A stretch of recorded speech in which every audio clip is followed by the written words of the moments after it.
नमस्कार, मैं हूं श्वेता सिंह और आप देख रहे हैं आज तक। बिहार में जो चुनाव है उसमें एनडीए का स्वरूप भले ही छिटका हुआ सा नजर आता है, लेकिन एक बात साफ साफ नजर आती है, वो ये कि प्रधानमंत्री नरेंद्र मोदी का जो नाम है वो सबकी जरूरत है। एलजेपी के साथ गठबंधन नहीं है, लेकिन उसे पीएम मोदी से बैर नहीं है। नीतीश कुमार के पोस्टर में प्रधानमंत्री साथ में नजर नहीं आते हैं, लेकिन जेडीयू के भी कैंपेन्स में पीएम मोदी के नाम का इस्तेमाल खूब होता है। बिहार में एनडीए की जीत का दारोमदार फिर प्रधानमंत्री नरेंद्र मोदी के कंधों पर है। जेडीयू और बीजेपी का गठबंधन भले ही मुख्यमंत्री नीतीश कुमार की अगुवाई में चुनाव लड़ रहा है, लेकिन जीत की जिम्मेदारी प्रधानमंत्री नरेंद्र मोदी पर है। उनके तेवर, उनका विश्वास, उनसे लोगों की आशा एक बार फिर एनडीए के लिए सबसे बड़ा हथियार है। इस प्रकार का प्लानिंग हम लोगों ने किया है कि प्रधानमंत्री जी की कोई भी सभा, इससे पहले जो रिकॉर्ड तोड़ने वाली सारी सभाएं इस बिहार में हुई है, उससे कम संख्या ये किसी भी सभा में नहीं होगी, लेकिन वो डिस्ट्रीब्यूटेड होगी, अलग अलग जगह पर होगी और ज्यादा से ज्यादा लोगों तक टेक्नोलॉजी के माध्यम से, तकनीक के माध्यम से हम लोग पहुंचने का प्रयास करेंगे। प्रधानमंत्री नरेंद्र मोदी के लिए बिहार में रैलियों का कार्यक्रम बन चुका है। प्रधानमंत्री मोदी बिहार में कुल 12 रैली करेंगे। उनकी हर रैली में मुख्यमंत्री नीतीश कुमार भी मौजूद रहेंगे। प्रधानमंत्री मोदी की रैली 23 अक्टूबर से शुरू होगी। पहली रैली सासाराम में होने वाली है।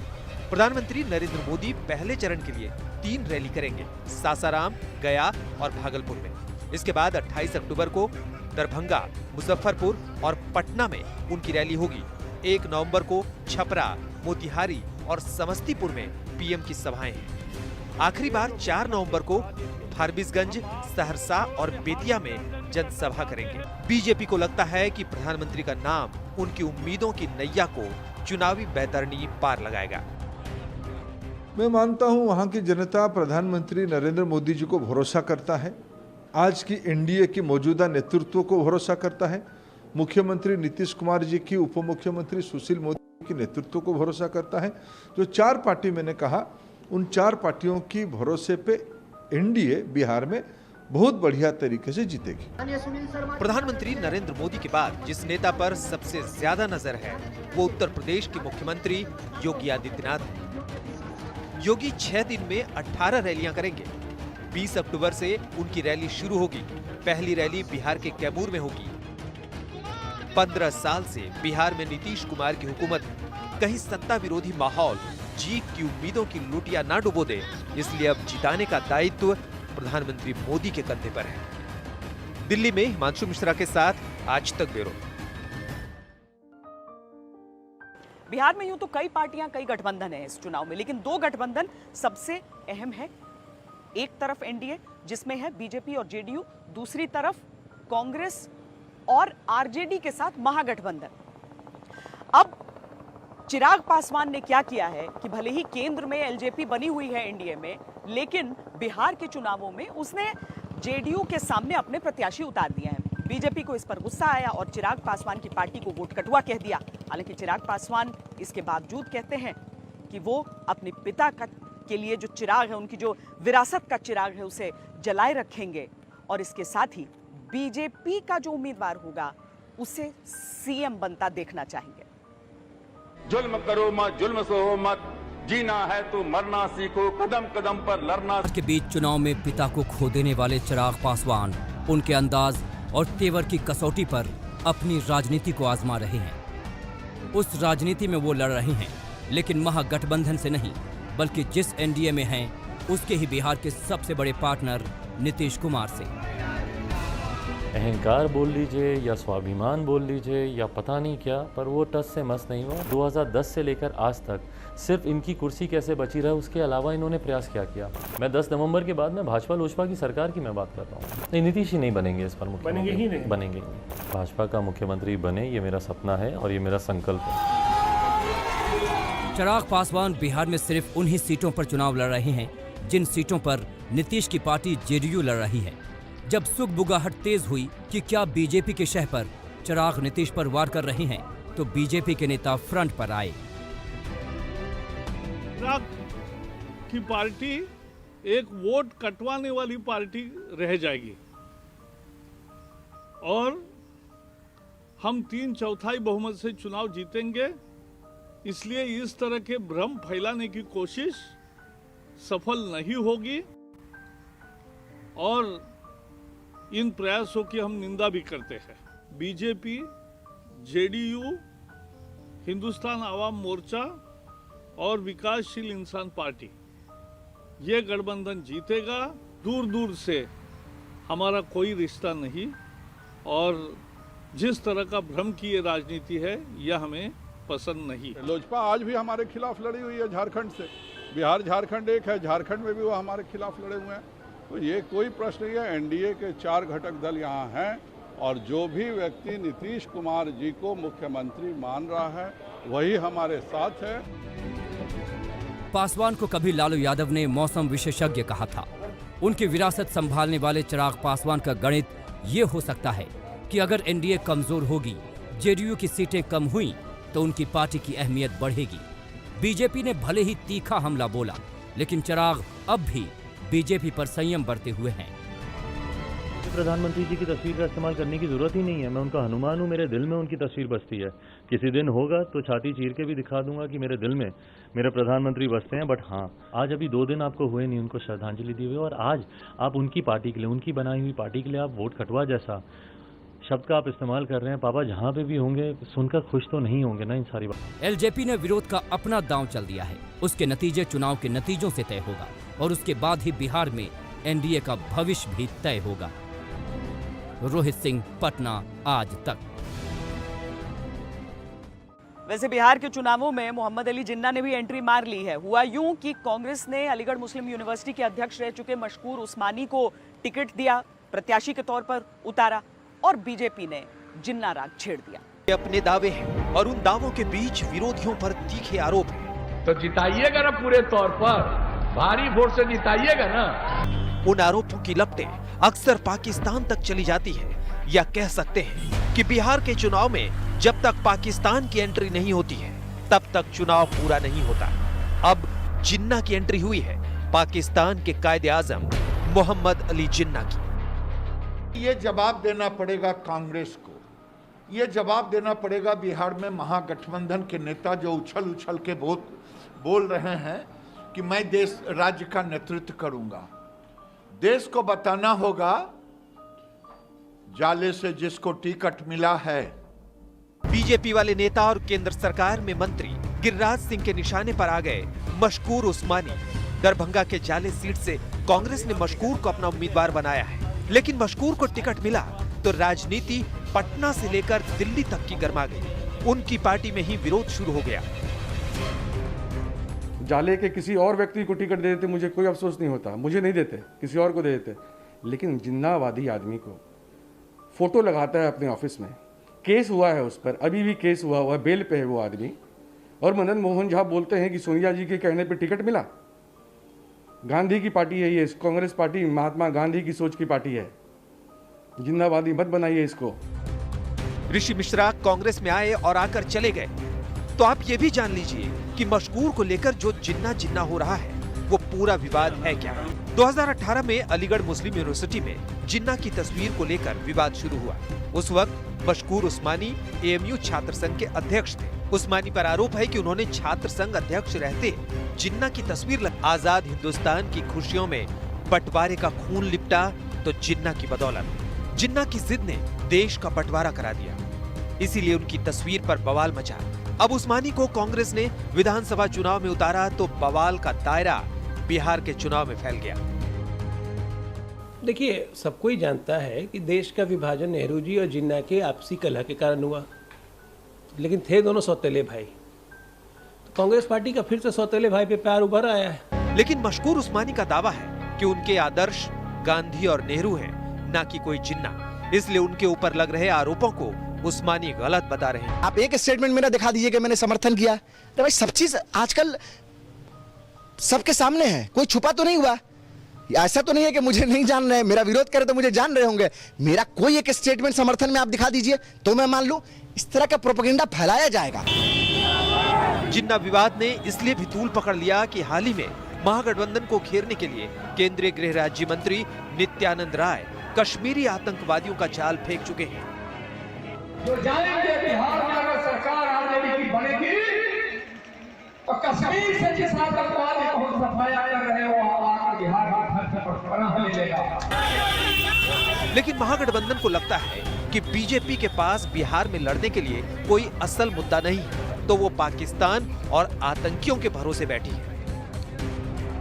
10 दिन बाद बिहार में पहले चरण के लिए चुनाव का शोर थम जाएगा, लेकिन बच जाएगा तो ये सवाल कि क्या चुनाव सिर्फ जाति और धर्म के नाम पर लड़ा जाएगा या जनता के वास्तविक मुद्दों को जगह मिलेगी। दरभंगा में प्रहलाद कुमार के साथ रोहित सिंह, पटना, आज तक। अब बिहार में मुस्लिम वोटों की अहमियत को भी समझिए। यह भी जानना जरूरी है कि क्यों मुसलमानों को यहां पर एक वोट बैंक और इतने निर्णायक वोट बैंक के तौर पर देखा जाता है, क्योंकि हमेशा से देखा गया है कि किस तरीके से मुस्लिम वोटों को यहां पर प्रभावित करने का प्रयास होता है। हालांकि जितनी बड़ी उनकी आबादी है, क्या उसके हिसाब से उनका प्रतिनिधित्व भी है? मुर्दाबाद मुर्दाबाद मुर्दाबाद मुर्दाबाद। 5 साल तक विधायक रहे, लेकिन चुनाव लड़ने आए तो इनके विकास के दावों की धज्जियां लोगों ने विरोध के नारों में उड़ा दिया। मुर्दाबाद मुर्दाबाद। विरोध इतना बढ़ा कि बीजेपी के विधायक और उम्मीदवार सीएन गुप्ता को अपनी गाड़ी मोड़ लेनी पड़ी।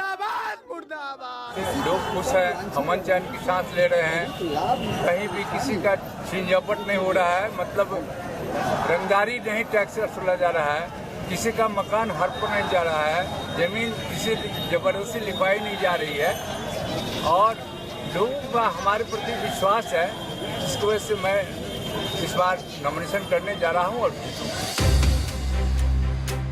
तो सवाल है कि क्या अपने विधायकों से और जनप्रतिनिधियों से लोगों की नाराजगी इसलिए है कि बुनियादी मुद्दों का जवाब नहीं और बनावटी मुद्दे चुनाव के आसमान से बादल की तरह बरस रहे हैं। 60 घोटाले जो हैं नीतीश कुमार जी के शासनकाल में हुए हैं, और हमने पहले भी कहा है कि सरकार में आने के बाद जितने नियोजित शिक्षक थे, जो उनका मांग रहा है उसको हम लोग जो है पूरा करेंगे। समान काम समान वेतन को लेकर कि यहाँ 15 साल में इन्होंने गरीबी नहीं मिटाई, भुखमरी नहीं हटाई, बेरोजगारी नहीं हटाई, पलायन नहीं रोका, और जब मुसीबत के घड़ी में अपने भाई मजदूर जब फंसे हुए थे तो इन्होंने मुंह जो है वो फेरने का काम किया।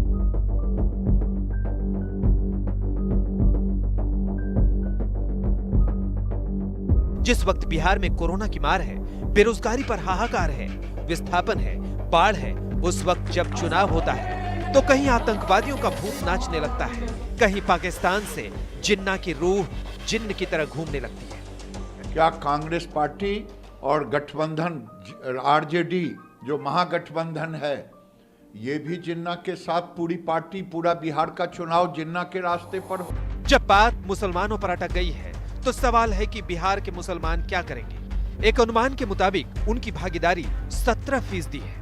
ऐसे में वो वोट क्या किसी के लिए निर्णायक होंगे, या उस 17% आबादी का खौफ दिखाकर चुनाव की बाजी पलटी जा सकती है। बिहार की 243 विधानसभा सीटों में से 47 सीटें ऐसी हैं जहां मुस्लिम वोटर निर्णायक स्थिति में। इन इलाकों में मुस्लिम आबादी 20 से 40% या इससे भी अधिक है। बिहार की 11 सीटें हैं जहां 40% से ज्यादा मुस्लिम मतदाता हैं। 7 सीटों पर 30% से ज्यादा है। इसके अलावा 29 विधानसभा सीटों पर 20 से 30% के बीच मुस्लिम मतदाता है। फिर भी 2015 में 16 मुस्लिम चुनकर आए थे, यानी 6.6%। 2010 के चुनाव में इनकी संख्या बढ़कर 19 हो गई, यानी 7.8%। पिछली विधानसभा में इनकी संख्या 24 तक पहुंची, यानी 9.9%। यानी अपनी आबादी के लिहाज से उनकी नुमाइंदगी अब भी कम है, लेकिन चुनाव चाहे जब हो, सियासत मुसलमानों के नाम पर इतनी तेज होती है कि बात पाकिस्तान तक पहुंच जाती है। गलती से भी अगर भारतीय जनता पार्टी बिहार में हार गई तो जय पराजय तो बिहार में होगी, फटाके पाकिस्तान में जाकर चलेंगे। आप चाहते हैं पाकिस्तान में फटाके चले? भारत में कुछ लोग हैं जो नरेंद्र मोदी को रोकना चाहते हैं, जो लोग पाकिस्तान परस्त हैं, कुछ लोग आतंकवाद परस्त हैं, जिनका राजनीतिक मक्का मदीना पाकिस्तान है, ऐसे लोगों का स्थान भारत में पाकिस्तान होना चाहिए। आजादी के 73 सालों में बिहार में अब तक 23 मुख्यमंत्री बने, लेकिन किसी मुसलमान को बस एक बार मुख्यमंत्री बनने का मौका मिला। वो थे अब्दुल गफूर, जिनके हाथों में 1973 से 1975 के बीच बिहार की बागडोर रही। पटना में रोहित सिंह के साथ आज तक ब्यूरो। पिछले 3 दशक में बिहार की राजनीति बहुत बदली है। मंडल कमंडल का वो जो पूरा दौर था, उसमें से किस तरीके से लालू प्रसाद यादव ने मंडल लिया, उसके साथ मुसलमान वोटों को जोड़ा और 15 साल तक शासन किया बिहार पर।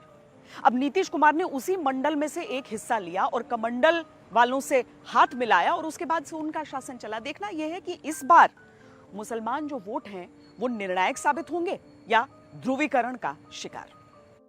साल पहले यही अक्टूबर का महीना था जब बीजेपी अध्यक्ष लाल कृष्ण आडवाणी की राम रथ यात्रा बिहार में प्रवेश कर गई थी।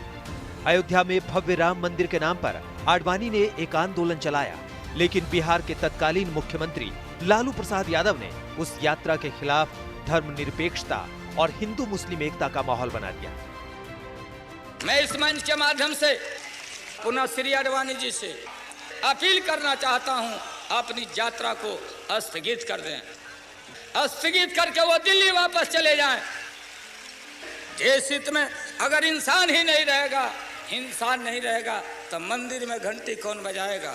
42 साल के लालू यादव उस वक्त सामाजिक न्याय के चैंपियन थे। कुछ समय पहले ही तत्कालीन प्रधानमंत्री विश्वनाथ प्रताप सिंह ने मंडल आयोग की सिफारिशों को लागू किया था, जिसमें पिछड़े वर्ग के लोगों को 27% आरक्षण का ऐलान हुआ था। लालू उसके प्रबल पैरोकार थे और लगे हाथ बीजेपी के मंदिर आंदोलन का विरोध करके मुसलमानों के भी मसीहा बन गए। लालू ने जो कुछ पब्लिक रैली में कहा, आडवाणी ने उसका जवाब अपने आंदोलन और यात्रा के दौरान ही दिया। बीच में मत पड़ो, रास्ते में मत आओ, क्योंकि ये जो रथ है लोक रथ है, जनता का रथ है, जो सोमनाथ से चला है और जिसने मन में संकल्प किया हुआ है कि 30 अक्टूबर को वहां पर पहुंच करके कार सेवा करेंगे और मंदिर वहीं बनाएंगे। लेकिन लालू ने आडवाणी को रोक दिया। 23 अक्टूबर 1990 को बिहार के समस्तीपुर में आडवाणी गिरफ्तार कर लिए गए। तब इस फैसले में लालू के साथ नीतीश कुमार भी थे, जो बाद में लालू से अलग हुए तो आडवाणी और बीजेपी के सहारे ही बिहार की सत्ता में पहुंचे। लेकिन बात बिहार में मुस्लिम वोटों की अहमियत की करें तो लालू ने इसको अच्छी तरह भांप लिया था। 1989 के भागलपुर दंगे में कांग्रेस सरकार के लापरवाह रवैये से नाराज मुसलमानों ने लालू में एक ऐसे नेता को देखा जो उनके लिए ताल ठोक कर मैदान में डट सकता है। इसका असर ये हुआ कि लालू पिछड़ों, दलितों और मुसलमानों के दम पर 1995 और 2000 में बिहार जीतने में कामयाब रहे।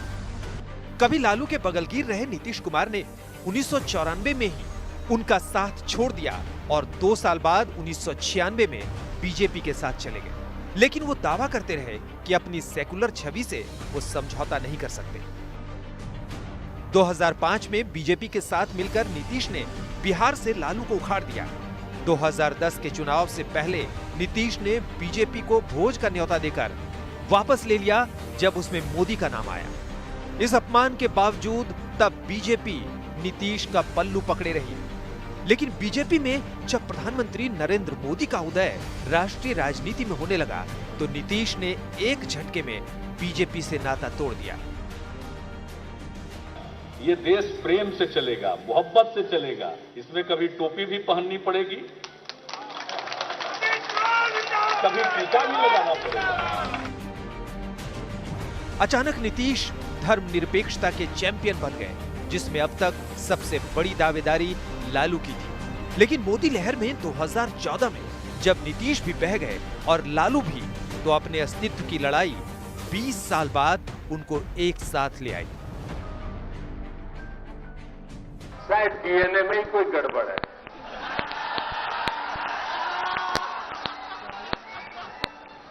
जिसमें जॉर्ज फर्नांडिस का क्या हुआ? डीएनए में गड़बड़ी की बात कही है। अब बिहार भर से लोग डीएनए की जांच कराने के लिए अपना सैंपल भेज रहे हैं और चुनौती दे रहे हैं कि जो बिहारियों का डीएनए है वही मेरा भी डीएनए है। लालू नीतीश का गठबंधन काम आया, लेकिन जीत का जश्न 2 साल के भीतर ही बिखर गया जब नीतीश ने लालू को छोड़ा और रातों रात बीजेपी के साथ हो गया। बार बार कहते रहे अपने भाषणों में कि कफन में कोई जेब नहीं होता, जो भी है यही रहेगा। 3 साल से लालू नीतीश अलग अलग है। 3 साल से लालू बिहार की राजनीति से भी अलग जेल में है। लेकिन बिहार की राजनीति में यह सवाल बना हुआ है कि मुस्लिम वोट से कैसे समीकरण बनेंगे। क्या हिंदू बनाम मुस्लिम होगा या मुस्लिम वोट जिसके साथ जाएगा उसकी पौबारा होगी? आज तक ब्यूरो। सीधे पटना से हमारी इस पेशकश में इतना ही। देश और दुनिया की बाकी खबरों के लिए आप देखते रहिए आज तक। नमस्कार, मैं हूं अंजना ओम कश्यप। हमें उम्मीद है ये वीडियो आपको पसंद आया होगा। लेटेस्ट खबरों के लिए यूं ही देखते रहिए आज तक, और इस वीडियो के पसंद आने पर लाइक, शेयर एंड सब्सक्राइब करना ना भूलें।